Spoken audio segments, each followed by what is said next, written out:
1 year after signing the Hudaybiyah Treaty, Muhammad led his followers on a new pilgrimage to Mecca. After years of rejection, persecution, and humiliation, this was truly a moment of triumph. The first pilgrimage of the Muslims after Hudaybiyah must have been an extraordinary event for everybody, because the Meccans couldn't bear it.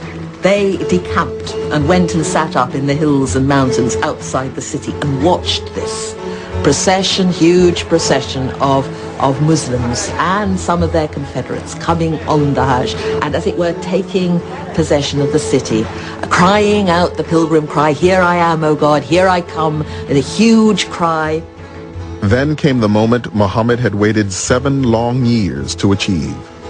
Muhammad sends Bilal, an African ex-slave, this lowest of the low in the eyes of the Meccans, up onto the sacred shrine of the Kaaba, what the Meccans regard as their shrine, to deliver the call to prayer. And the hills around Mecca are granite. They're set up for a sonorous voice, and the call to prayer resonates through the valley. Allahu Akbar, Allahu Akbar. Allahu Akbar, Allahu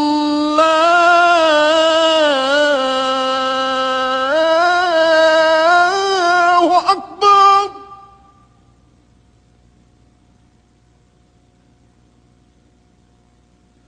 Ashhadu an la ilaha illallah.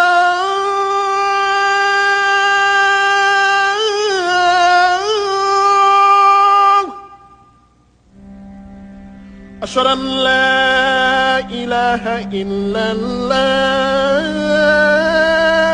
Bilal was proclaiming for all to hear, there is one God, and Muhammad is his prophet. It was. Muhammad took no revenge and allowed none. He declared Mecca a holy place. No one may shed blood, or cut down a tree, or kill a living thing in Mecca.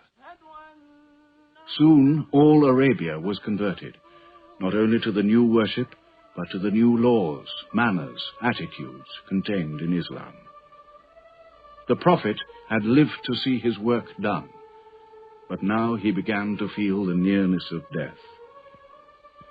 One great act of his prophethood remained, the setting of its seal.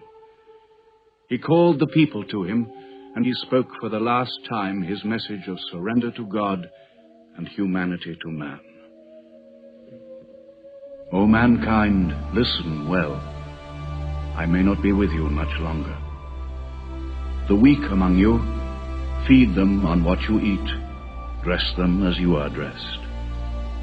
You will meet your God, and he will call you to account for your actions. Let those who are present warn those who are absent.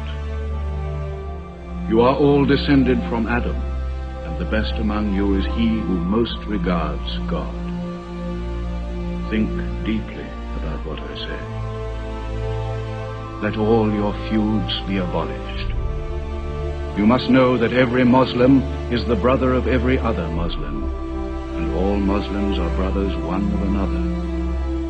Between Muslims there are no races and no tribes.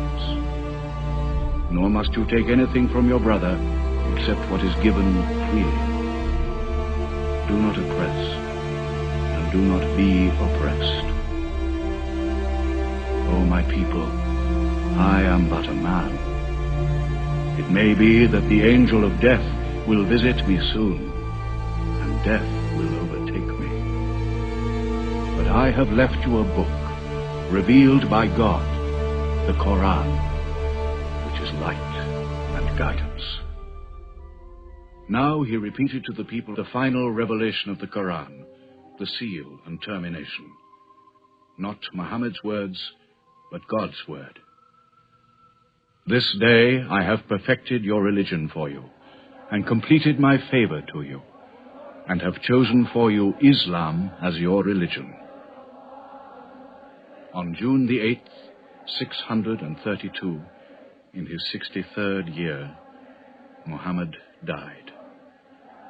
Many of his followers could not believe the fact. How can such a man die? But Abu Bakr, the Prophet's friend, stood up in the mosque. If anyone worships Muhammad, let him know that Muhammad is dead. But he who worships God, let him know that God is alive and cannot die. They buried Muhammad beside his mosque in Medina. But the religion he preached found its place in the heart of man. It endured. It multiplied. Still to Mecca they come, mankind. The people of Islam dressed in their pilgrim white. All equal before God, all united in this place of prayer. Each individual soul joined in a community of worship. One God.